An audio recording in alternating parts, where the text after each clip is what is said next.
Olá pessoal, bem-vindos a mais uma aula de filosofia. Hoje nós vamos falar, pessoal, do método indutivo. A gente vem nas nossas aulas anteriores falando aí dessa relação entre filosofia e ciência. Na nossa primeira aula a gente buscou falar sobre filosofia e ciência no que concerne às suas características, em traçar uma linha aí no que concerne à filosofia. A gente viu que é um conhecimento racional, tá? Porém teórico, especulativo, contemplativo, e no que concerne à ciência, a gente viu que é um conhecimento racional. Então, no entanto, além de levantar hipóteses, ele se está imbuído aí do que nós chamamos de testes empíricos, de testar na prática as suas hipóteses, tá bom? Para trazer aí confirmações acerca dos fenômenos do mundo. Ok, na segunda aula a gente falou da filosofia da ciência, que é o ramo da filosofia qual busca investigar a validade das afirmações científicas ou das verdades científicas ou questionar os métodos científicos, tá bom?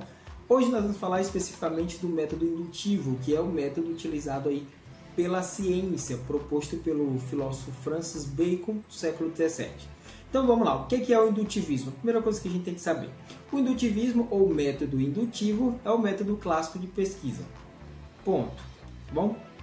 Ou seja, é uma observação sistemática de fatos particulares, tá bom? Primeira coisa que a gente tem que ter em mente, o cientista, ele vai isolar um determinado fenômeno e vai analisá-lo, pesquisá-lo, vai trazer à tona essa observação sistemática deste fato em particular, ou seja, esse fato em particular vai ser a sua principal fonte de informações. Para isso é necessário o que, pessoal? Que ele se mantenha no estado de neutralidade diante do fenômeno estudado. Ou seja, aquilo que o sociólogo Max Weber chamava de neutralidade axiológica, tá bom? Axio nos traz a ideia de valor, tá bom? Ou seja, o pesquisador não pode fazer juízo de valor diante do fenômeno estudado. Ou seja, ele não pode colocar os seus achismos, seus conceitos ou preconceitos, tá? Diante do objeto estudado. Deve se manter em um estado de neutralidade, sem se interferir emocionalmente ou de alguma forma diante da pesquisa. Alguns vão criticar essa neutralidade axiológica, dizendo que não é possível manter essa neutralidade. Outros vão dizer que sim, é possível manter essa postura de neutralidade diante do objeto pesquisado, tá bom? Então, diante disso, pessoal, vamos lá.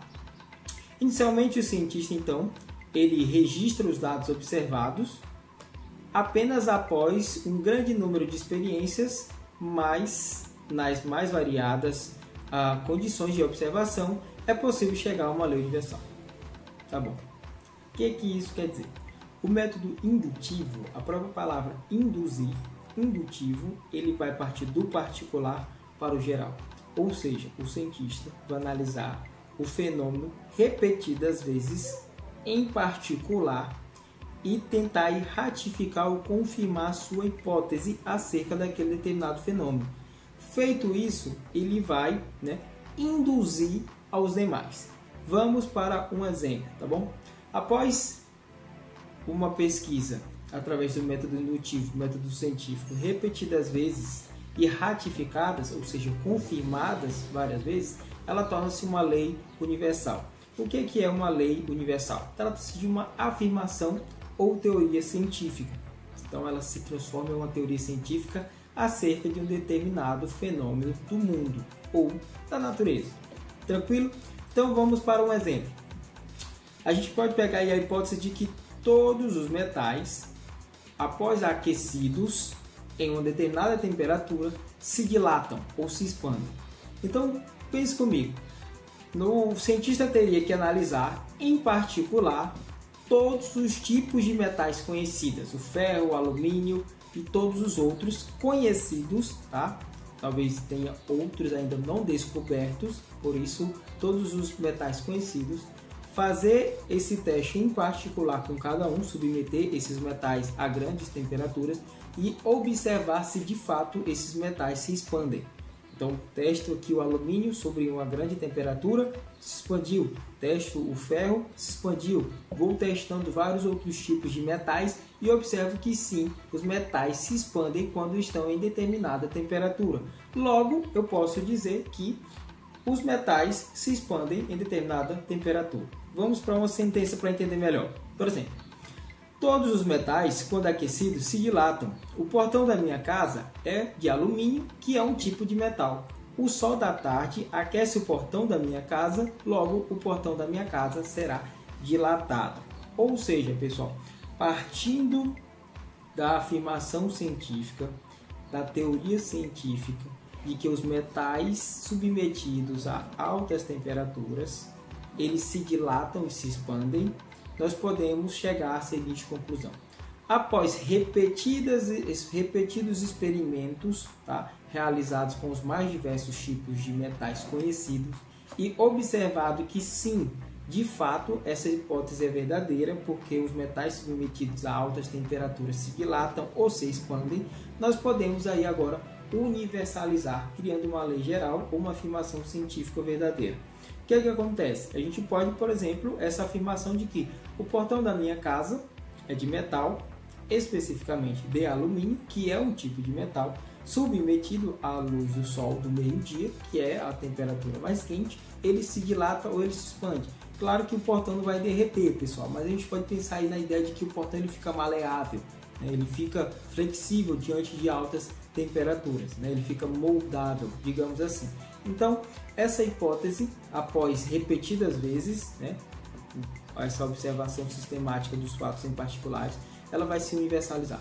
Aí a gente pode trazer à tona o método dedutivo, uma vez tornada-se lei universal, né, testada em particular todos os metais em especial, nós podemos trazer o método dedutivo. Então, o método indutivo parte do particular para o geral. Eu analiso todos os tipos de metais conhecidos em particular, ratifico ou confirmo a hipótese de que sim, os metais derretem ou se expandem e se dilatam diante de altas temperaturas e criam uma lei universal. O que seria o dedutivo? O dedutivo, a grosso modo, a gente vai deduzir, a gente vai partir do universal, do geral, para o particular. Enquanto o particular induz para o geral vai trazer para o particular. Ou seja, todos os homens, tá, são mortais.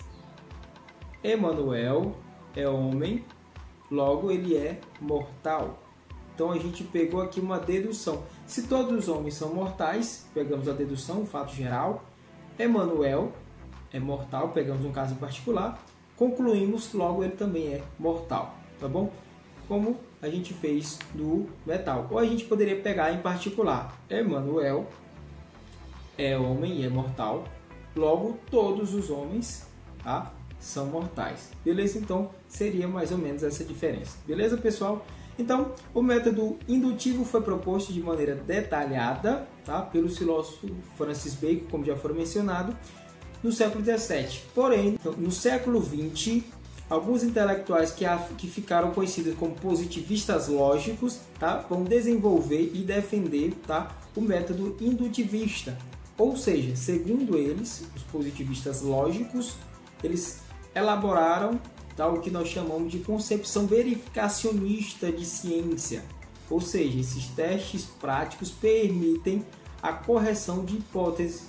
Não basta apenas eu criar hipóteses e racionalmente tentar perceber a sua validade. É necessário os testes práticos, empíricos, na prática, tá? Através da experimentação, para saber se será aí uma verdade científica definida, pessoal. Então, essa basicamente é o conteúdo de hoje. Até a próxima aula. Um abraço.